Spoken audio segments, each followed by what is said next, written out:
जय हिंद दोस्तों, स्वागत है आपके अपने YouTube चैनल ज्ञान विद गुरुजी में।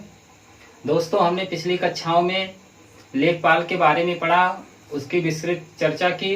कहाँ से लिया गया, कौन से अधिनियम में, किस धारा में, और इसके कानूनी कौन कौन से दस्तावेज होते हैं, उन दस्तावेज में कौन कौन से अभिलेख लिखे जाते हैं, किसके द्वारा लिखे जाते हैं, और इस लेखपाल किसके प्रति उत्तरदायित्व होता है, किसको अपनी रिपोर्टिंग करता है। आज चीज़ों के बारे में हमने विस्तृत चर्चा की। यदि आप लोगों ने इस वीडियो को नहीं देखा तो आप जाके प्लेलिस्ट में इस वीडियो को देखें। इसी क्रम में आज हम चर्चा करेंगे चकबंदी लेखपाल के बारे में। दोस्तों, चकबंदी लेखपाल अलग पोस्ट होती है और राजस्व लेखपाल अलग होते हैं।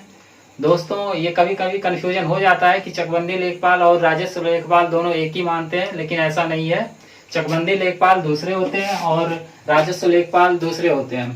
मेरे प्यारे दोस्तों, हमने पढ़ा था राजस्व लेखपाल में कि राजस्व लेखपाल जो होता है वो जिला अधिकारी के प्रति उत्तरदायित्व होता है। यानी कहने का मतलब है कि इसकी जो जिले में रिपोर्टिंग होती है वो जिला अधिकारी के प्रति, जिसे हम डिस्ट्रिक्ट मजिस्ट्रेट यानी डीएम बोलते हैं। दोस्तों, हम लोग तुलना करके पढ़ेंगे तो हमें इससे चीज़ों को आसानी होती है समझने में, इसलिए हम दोनों को एक साथ कंपेयर कर रहे हैं। आप लोग को आसानी होगी समझने में भी। तो और जैसे कि हमने बताया कि जो राजस्व लेखपाल होता है वो जिलाधिकारी के प्रति उत्तरदायित्व होता है। और बात करें चकबंदी लेखपाल के प्रति, तो चकबंदी लेखपाल जो है इसके लिए चकबंदी आयुक्त होती है। चकबंदी आयुक्त के प्रति ये उत्तरदायित्व होता है। यानी कहने का मतलब कि जो चकबंदी लेखपाल होता है वो चकबंदी आयुक्त को अपनी रिपोर्टिंग करता है। और ये चकबंदी आयुक्त होता है जो ये एक आईएएस लेवल का अधिकारी होता है। और कभी कभी अपवाद स्वरूप वहाँ जो जिस डिस्ट्रिक्ट में इस चकबंदी लेखपाल का कार्य होता है वहाँ के डीएम को भी इसका आयुक्त बना दिया जाता है, इसकी रिपोर्टिंग दे दी जाती है। मेरे प्यारे दोस्तों, चकबंदी लेखपाल होता क्या है? दोस्तों, चकबंदी जैसा कि नाम में ही है, दो है चक और बंदी। चक का मतलब होता है मेरे प्यारे दोस्तों, चक का मतलब कोई खेत का टुकड़ा हो, कोई क्षेत्र हो उसका टुकड़ा हो, और बंदी का मतलब कि उसका घिराव कर दे। यानी मिला के कहें कि चकबंदी यानी जो कई सारी जगह बिखरे हुए टुकड़े हो, इधर उधर टुकड़े हो, उन सबको इकट्ठा कर दे, उसे क्या बोलते हैं? चकबंदी। यानी कई सारे क्षेत्रों को, कई सारे प्लाटों को एक साथ इकट्ठा कर दे, उसे हम चकबंदी कहते हैं। मेरे प्यारे दोस्तों, चकबंदी जो है ये चकबंदी लेखपाल के द्वारा कार्य किया जाता है।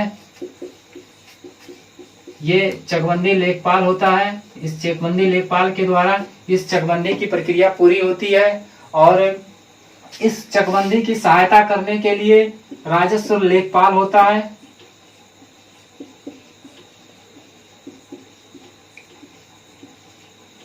मेरे प्यारे दोस्तों, राजस्व लेखपाल जो है ये अपने ग्राम पंचायत में ग्राम स्तर का अधिकारी होता है। इसके पास उस ग्राम के सारे रिकॉर्ड होते हैं, भू राजस्व से संबंधित, कौन सी जमीन कहाँ पे है, कौन से नंबर की, आज सारी रिकॉर्डें होती है। इसलिए चकबंदी लेखपाल की जो सहायता करता है वो राजस्व लेखपाल होता है।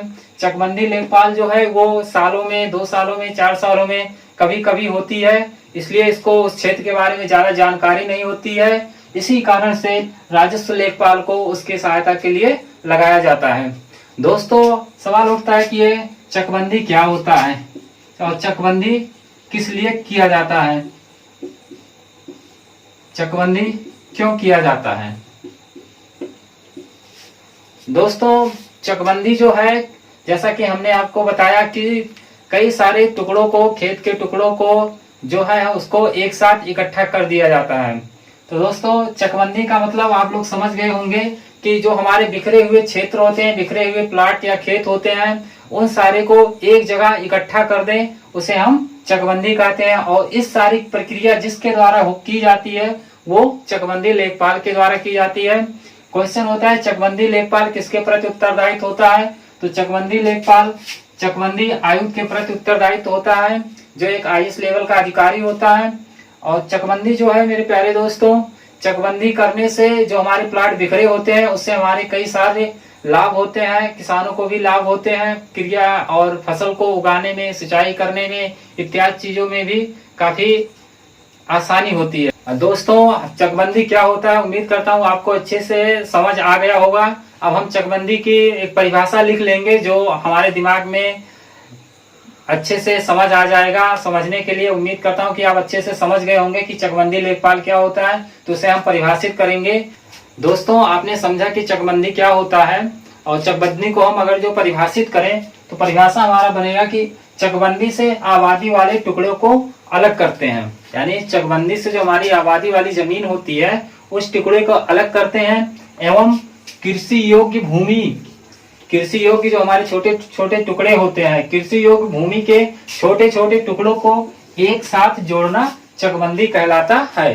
दोस्तों, मैंने आपको बताया कि छोटे छोटे जो टुकड़े होते हैं, कृषि योग्य जो भूमि होती है, उनको एक साथ जोड़ने से क्या होता है, हमारा चकबंदी कहलाता है। आपको एक शब्द मिला है, आबादी वाले टुकड़ों को अलग करते हैं। आबादी का मतलब क्या होता है, आबादी वाले टुकड़े यानी आबादी की भूमि ऐसी होती है जहाँ पे हम लोग निवास करते हैं। हमारी भूमि कई प्रकार की होती है, जैसे कृषि योग्य भूमि हो गई, आबादी भूमि हो गई, औद्योगिक भूमि हो गई।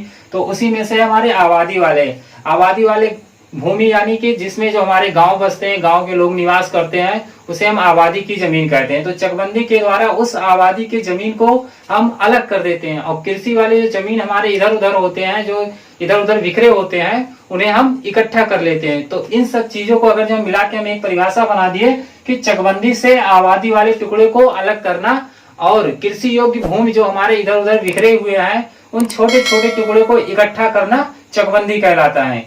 दोस्तों, आपको समझ आ गया होगा कि चकबंदी किसे कहते हैं।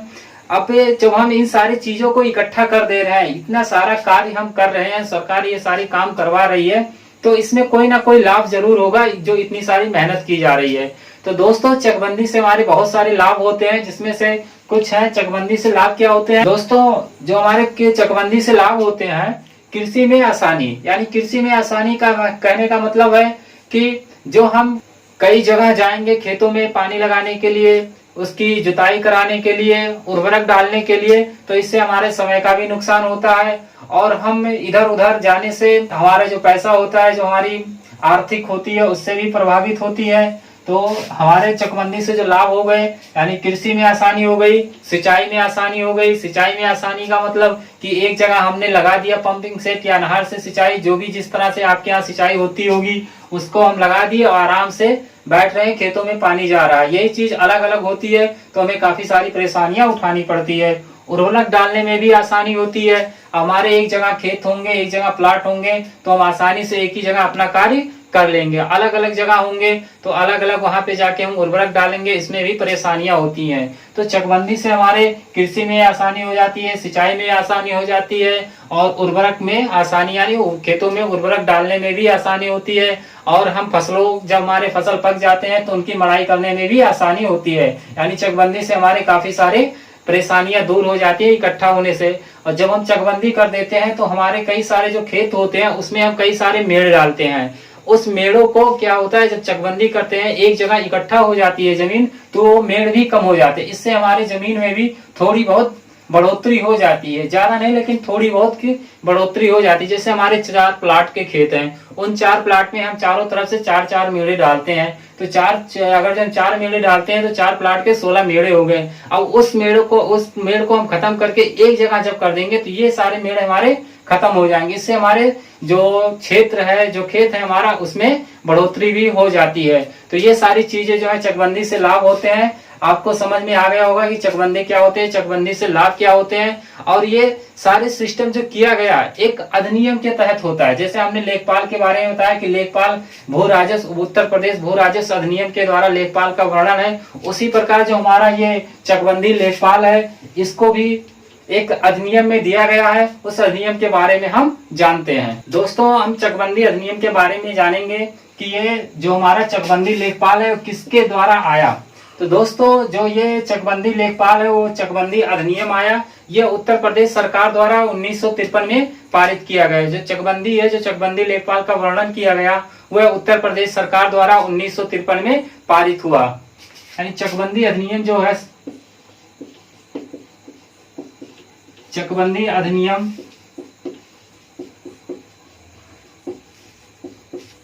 1953 में पारित हुआ। 1953 ईस्वी में पारित हुआ। अब ये किसके द्वारा पारित हुआ? तो ये हुआ उत्तर प्रदेश सरकार द्वारा। यानी जो हमारा चकबंदी लेखपाल है वो चकबंदी अधिनियम 1953 ईस्वी में पारित हुआ और यह उत्तर प्रदेश सरकार द्वारा पारित हुआ। दोस्तों आप समझ गए होंगे कि चकबंदी अधिनियम कहां से आया। यह 1953 ईस्वी में उत्तर प्रदेश सरकार द्वारा पारित किया गया, जिसके तहत चकबंदी लेखपाल की नियुक्ति होती है। और चकबंदी लेखपाल जो है वो ग्रामों में जो ग्राम क्षेत्र होते हैं उनके बिखरे हुए टुकड़े को इकट्ठा करता है। उस टुकड़े से इकट्ठा करने से क्या लाभ होते हैं वो भी आपको बताया कि सिंचाई में आसानी होती है, उर्वरक डालने में आसानी होती है, कृषि करने में आसानी होती है और फसलों की मड़ाई करने में भी आसानी होती है। काफी चीजों को आपको बताया, आप अच्छी तरह से समझ चुके होंगे कि हमारे चकबंदी लेखपाल क्या होते हैं। दोस्तों यहाँ से हमारे क्वेश्चन पूछते हैं कि चकबंदी लेखपाल और राजस्व लेखपाल दोनों एक हैं क्या? तो दोस्तों आपको इसमें कंफ्यूज होने की जरूरत नहीं है, आप अच्छी तरीके से समझ गए होंगे कि चकबंदी लेखपाल अलग होता है और राजस्व लेखपाल क्या है वो अलग होता है।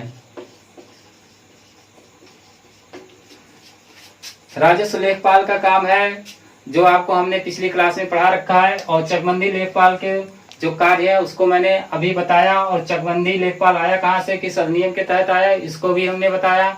अब मेरे प्यारे दोस्तों आपको वीडियो पसंद आ रही हो, यदि आपको अच्छा लग रहा हो तो चैनल को सब्सक्राइब करिए, शेयर करिए और लाइक भी करिए। इसी तरह दोस्तों मैं आपको इस ग्रामीण समाज एवं विकास के सारे चैप्टर को बहुत ही अच्छे तरीके से, बहुत ही बेहतरीन तरीके से आपको पढ़ाएंगे। और जब हम पूरे चैप्टर को पढ़ा लेंगे तो हम एक MCQ लगाएंगे जो हमारे प्रीवियस ईयर में जो क्वेश्चन पूछे जाते हैं और जो आने वाले भी है प्रीवियस ईयर में, अगले साल या इस साल जो भी क्वेश्चन आने वाले हैं उसके भी बारे में हम MCQ लगाएंगे। तो दोस्तों उम्मीद करता हूँ आप अच्छी तरीके से समझ गए होंगे और इसी के साथ अपनी क्लास को विराम देते हैं। अगली क्लास में हम अलग चैप्टर को पढ़ेंगे, इसका जो अलग चैप्टर उसके बारे में गहन अध्ययन करेंगे। तब तक के लिए दोस्तों जय हिंद।